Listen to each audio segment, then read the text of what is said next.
আসসালামু আলাইকুম ওয়া রাহমাতুল্লাহি ওয়া বারাকাতুহু।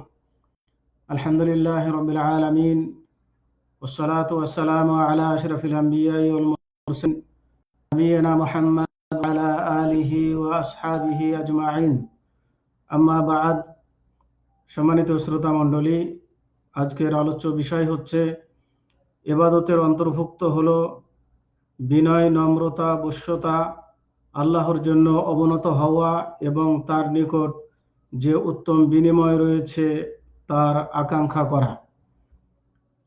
আসুন এ মর্মে মহান রব্বুল আলামিন এবং আমাদের প্রিয় নবী হযরত মুহাম্মদুর রাসূলুল্লাহ সাল্লাল্লাহু আলাইহি ওয়াসাল্লাম আমাদেরকে কি দিক নির্দেশনা দেন তা জেনে নিই এবং সে অনুযায়ী চলে নিজেকে ধন্য করি।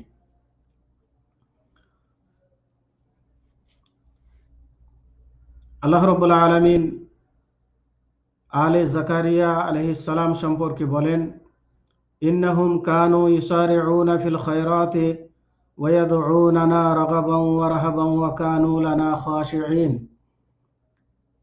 অর্থাৎ এরা সৎ কাজে ছিল ক্ষিপ্রগতি, তারা আমাকে ডাকতো আশা নিয়ে এবং ভীত হয়ে, আর তারা ছিল আমার প্রতি বিনয়ী। সূরা আম্বিয়া 90 নম্বর আয়াত। আল্লাহ তাআলা অন্যত্র বলেন, ওয়ায়াখিরুনা লিল আযকানি ইয়াবকুনা ওয়া ইয়াজিদুহুম খুশুআ। অর্থাৎ তারা কাঁদতে কাঁদতে অধোমুখে সিজদায় লুটিয়ে পড়ে, আর তা তাদের বিনয় নম্রতা বাড়িয়ে দেয়। সূরা বানী ইসরাইল 109 নম্বর আয়াত। এই ইবাদতের ক্ষেত্রে কতিপয় উপদেশ। 1, হে আল্লাহর বান্দা, আপনার রবের প্রতি আন্তরিকভাবে বিনীত হওয়া, আনুগত্যে অবনত হওয়া উচিত। অনুরূপ আপনার ইবাদতে তার কোনো শরিক নেই, যিনি একক, তার নিকট বিনিময়ের আকাঙ্ক্ষা জরুরি। 2, অহংকার হতে সতর্ক হন। আবু হুরায়রা রাদিয়াল্লাহু তাআলা আনহু হতে বর্ণিত হাদিসে কুদসিতে নবী সাল্লাল্লাহু আলাইহি ওয়াসাল্লাম বলেন, আল্লাহ তাআলা বলেছেন, আল কিবরিয়াউ রিদাই ওয়াল আযমাতু ইজারি ফামান নাযাআনি ওয়াহিদাম মিনহুমা কাযাফতুহু ফিন্নার। অর্থাৎ অহংকার আমার চাদর আর বড়ত্ব আমার লুঙ্গি, সুতরাং দুটির মধ্যে একটিও যদি কেউ আমার নিকট হতে নিয়ে নেয়, আমি তাকে জাহান্নামে নিক্ষেপ করব। আহমদ, আবু দাউদ, ইবনে মাজাহ, হাদিস সহিহ।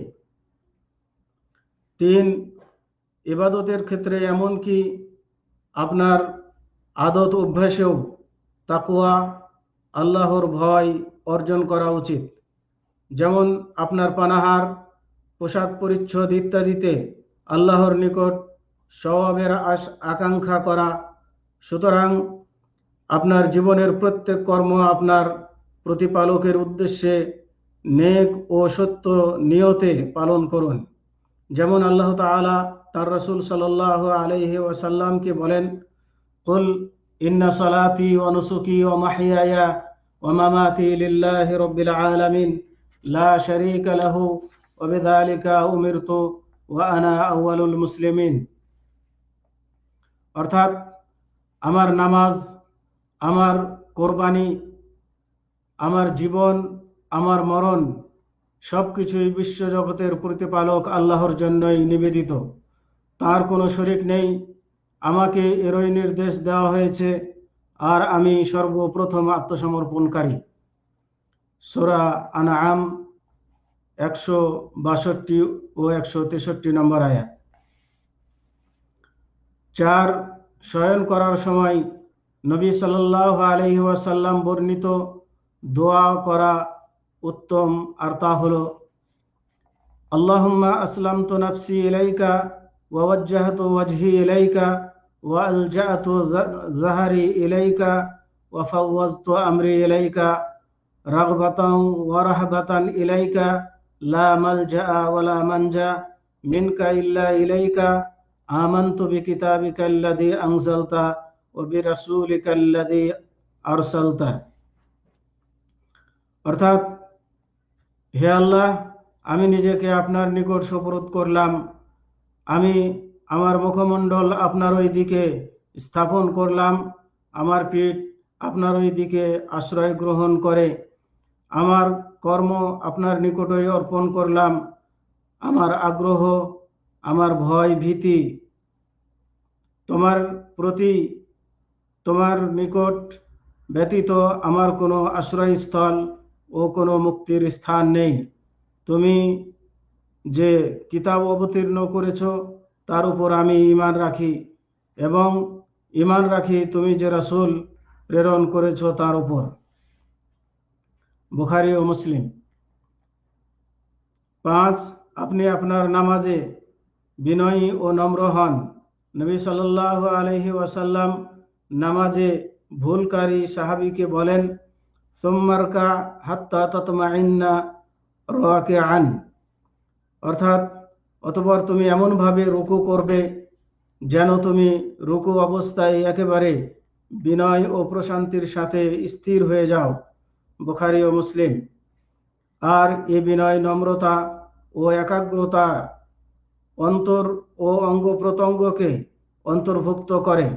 অনুরূপ আপনার উচিত আপনি এমনভাবে নামাজ আদায় করবেন যেন এ নামাজই আপনার শেষ নামাজ, বিদায়ী নামাজ।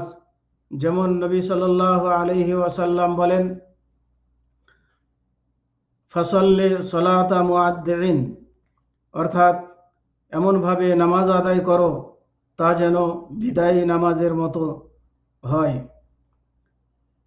ইবনে মাজাহ, আহমদ, হাদিস সহিহ। নবী সাল্লাল্লাহু আলাইহি ওয়াসাল্লাম হতে যে দোয়া বর্ণিত হয়েছে তা আপনার রুকু ও সিজদায় বলা উত্তম হবে। খাশাআ লাকা সামঈ ওয়া বাসারি ওয়া মুখি ওয়া আজমি ওয়া আসাবি, অর্থাৎ আপনার জন্যই আমার শ্রবণ, আমার দৃষ্টি, আমার মস্তিষ্ক, আমার হাড় ও আমার স্নায়ু আপনাকেই ভয় করে থাকে। মুসলিম। মুসলমানের উচিত যেন চিন্তা ভাবনা করে যে নামাজে তার সমস্ত অঙ্গ প্রত্যঙ্গ প্রকৃতই বিনয় ও একাগ্রতা অর্জন করতে পারে কিনা। আজকে এ পর্যন্তই। সাল্লাল্লাহু আলা নবিয়িনা মুহাম্মদ ওয়া আলা আলিহি ওয়া আসহাবিহি ওয়া বারিক ওয়া সাল্লিম। আসসালামু আলাইকুম ওয়া রাহমাতুল্লাহি ওয়া বারাকাতুহু।